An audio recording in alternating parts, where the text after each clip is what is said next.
mamatay sila sa sama ng loob. Kami, Mr. President, hindi mo po kami mapatay sa sama ng loob dahil hindi na po masama ang loob namin dahil tanggap na namin na kami ang minority.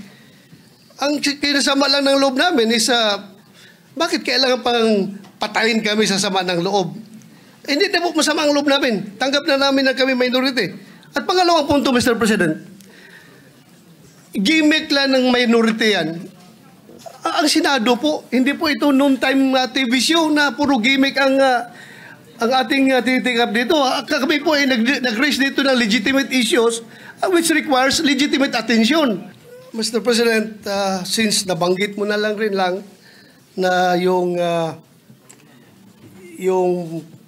pagpangalaga sa lahat ng miyembro ng Senado ay isang tungkulin ng Senate President. I just would like to bring to the attention of the Senate President.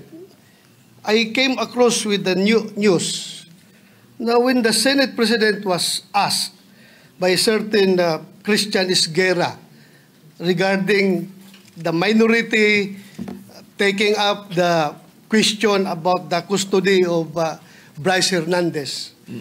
Ito po ang sagot ng ating Senate President, which I find it very, very, very sad because being the Senate President, we hope that you are going to take care of not only the majority, because you are not the majority leader, you are the Senate President, and we hope that the majority and the minority will be taken care of by the leadership of the Senate.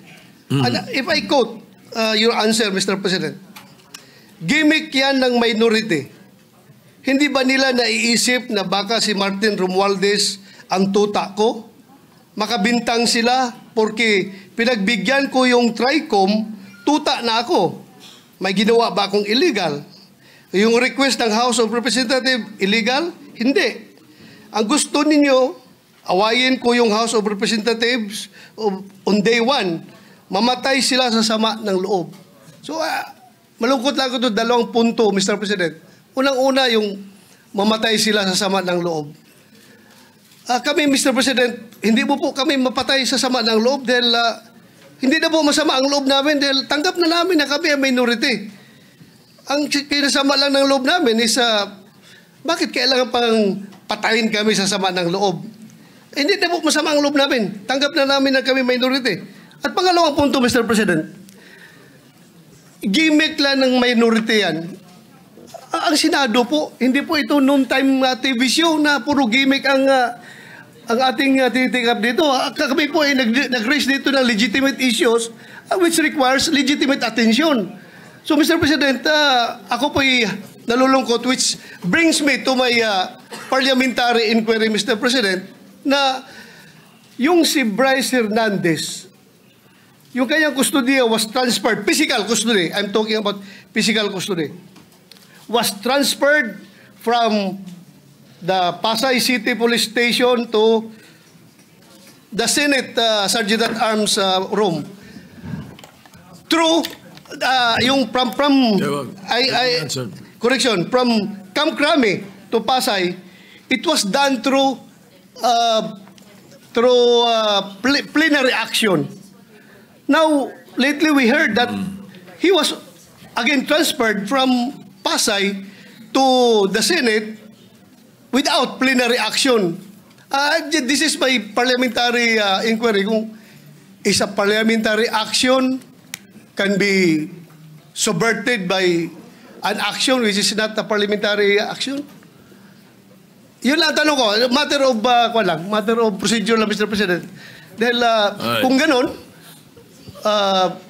kailangan klaruhin natin yung ating rules. Thank you, Mr. President. Before I recognize the Majority Leader to place on record the recommitment of Mr. Hernandez, when I said mamatay sila na sama ng loob, we were addressing the trolls.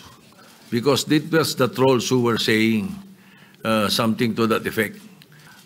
Yung sinasabi nila na sumunod daw ako kay Martin Romualdez. Just because I mentioned that Martin Romualdez called me does not mean that ako'y sumunod sa kanya.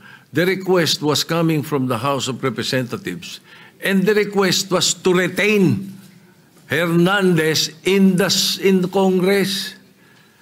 At doon ako hindi pumayag. Is that being tuta? So you cannot help but also think na sasama ang loob ko pag binibintangan ako ng salita.